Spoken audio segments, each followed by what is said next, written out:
it might be a disaster. But it could also become a dining star.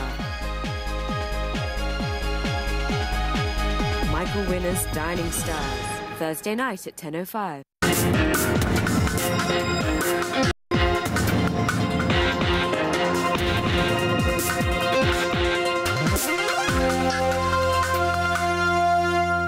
Hello and welcome to the Financial Report. I'm Belinda Lloyd. Hong Kong shares ended at a 7-month low in line with a regional sell-off. The Hang Seng Index lost 260 points to close at 21,354 on turnover of $58 billion.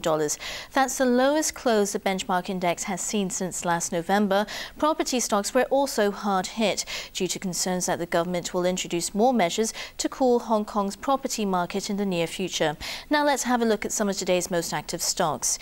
CCB is down by 8 cents, Bank of China is down by 10 cents, and HSBC Holdings is down by 90 cents. Tencent is down by 40 cents, AIA is up by 10 cents, and Sun Hong Kai Properties is down by $2.30. Taking a look at the Hong Kong dollar exchange rates, the US dollar stands at 7.76, the pound sterling's at 12.06, the Japanese yen's at 8.01, the euro's at 10.30, and 100 Hong Kong dollars will give you 79 renminbi. In overseas markets, the London FTSE is down 106 points at 6,293. London gold is trading at $1,370 and 88 cents an ounce. In Frankfurt, the DAX is down by 138 points at 8,169, and in Paris, the CAC is down by 73 points at 3,791. And that's Tuesday's Financial Report. Join us for the main news after the break.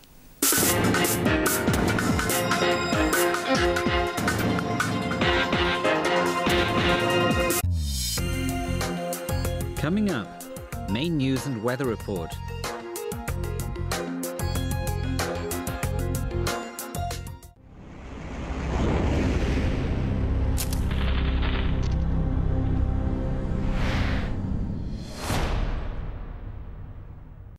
One day they realized that they could not stop growing. Life completely changed. Massive size makes their life miserable. Not only do they find the world as uncomfortable and annoying, but they also easily feel the threat of death.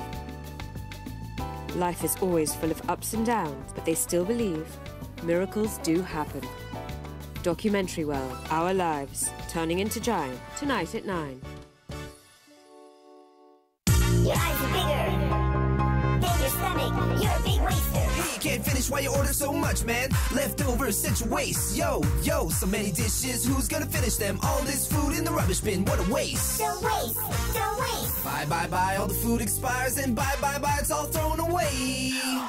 Order only portions you can finish. Buy only what you need. Please be conscious. Stop the waste. Everything is precious. Let's be food wise. Don't be a big waster. Food Wise Hong Kong. International affairs that concern all of us. Comprehensive research and thorough reports on the most pressing issues. Let's focus on the events that truly matter. Check in current news in focus tonight at 8.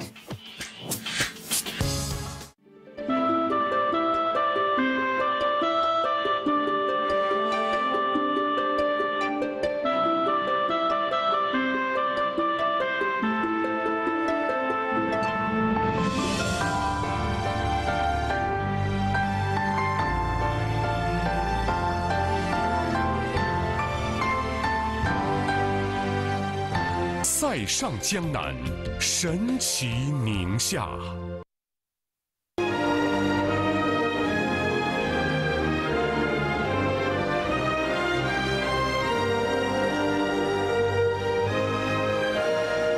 成韵燕赵，胜尽河北。山美，水美，人更美。走遍大地神州，最美多彩贵州。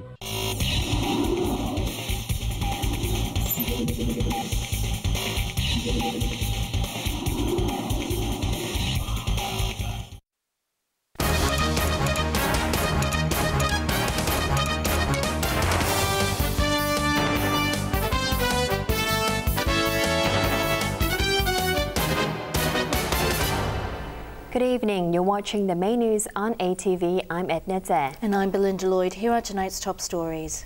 China enters new decade of space travel by sending 3 astronauts on longest mission so far. CIA whistleblower drops out of sight but is still believed to be in Hong Kong. Civil servants to get pay increases proposed by government despite opposition by staff unions. China has entered a new decade of space travel by sending 3 astronauts into orbit on the country's longest space mission so far. They're on a 15-day mission on board the Shenzhou-10 to an experimental space lab. One of them is China's 2nd female astronaut, who will beam the nation's first lesson from space to students on Earth.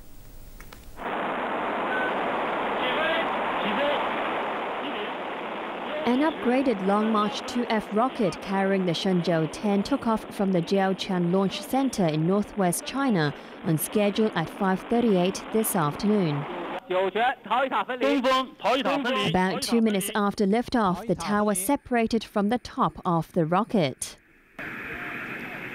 This was followed shortly after by the rocket's boosters. About 9 minutes after the launch, the Shenzhou-10 with 3 astronauts on board entered orbit, heading towards the Tiangong-1 space module 335 kilometers above Earth. After the craft's solar panel unfolded, General Zhang Youxia, the mission's chief commander, announced a successful launch. There were celebrations in the mission control room, where President Xi Jinping joined other officials in overseeing the launch. Earlier this afternoon, he visited the astronauts to see them off. Xi told them they had made the country proud and wished them success in their mission. Chief Commander Ne Haisheng responded that the crew were determined to obey orders and operate meticulously to carry out a successful mission. There was a colorful send-off ceremony for the 3 astronauts, or taikonauts as they're called on the mainland, when they made their way to the launch pad. The 15-day mission is China's 5th and longest manned spaceflight so far. It will see 2 docking tests, manual and automatic, with the Tiangong-1, which was launched in September 2011. A successful mission will put China closer to its goal of building its own space station. Once docked with the Tiangong-1, a number of space science experiments will be carried out. China's 2nd spacewoman Wang Yaping will be the mainland's first teacher in space, addressing middle and elementary school students from the Tiangong-1 through a live feed. Beijing is describing this mission as the first routine service flight in China's space mission, similar to the International Space Station flights. The 9 previous Shenzhou flights have been labeled as experimental missions using untested technology. The former CIA employee who blew the whistle on a massive spying program by the US has dropped out of sight but is still believed to be in Hong Kong. As American politicians demand his extradition, the Hong Kong government is still refusing to say anything about Edward Snowden's case. Former CIA technical assistant Edward Snowden came out of the shadows yesterday to identify himself as the source of one of the biggest intelligence leaks in U.S. history. The 29-year-old computer technician for a U.S. defense contractor spilled the beans to the Guardian newspaper on what he knew about PRISM, a U.S. national security agency covert surveillance program which spied on millions of people by listening to their phone calls and monitoring their internet data.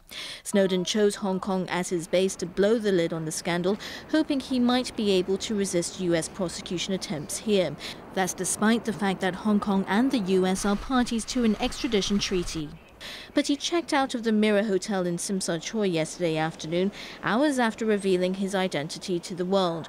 One of the Guardian's journalists who was working on Snowden's story said the whistleblower is still in Hong Kong, but stressed his future at this point is anybody's guess.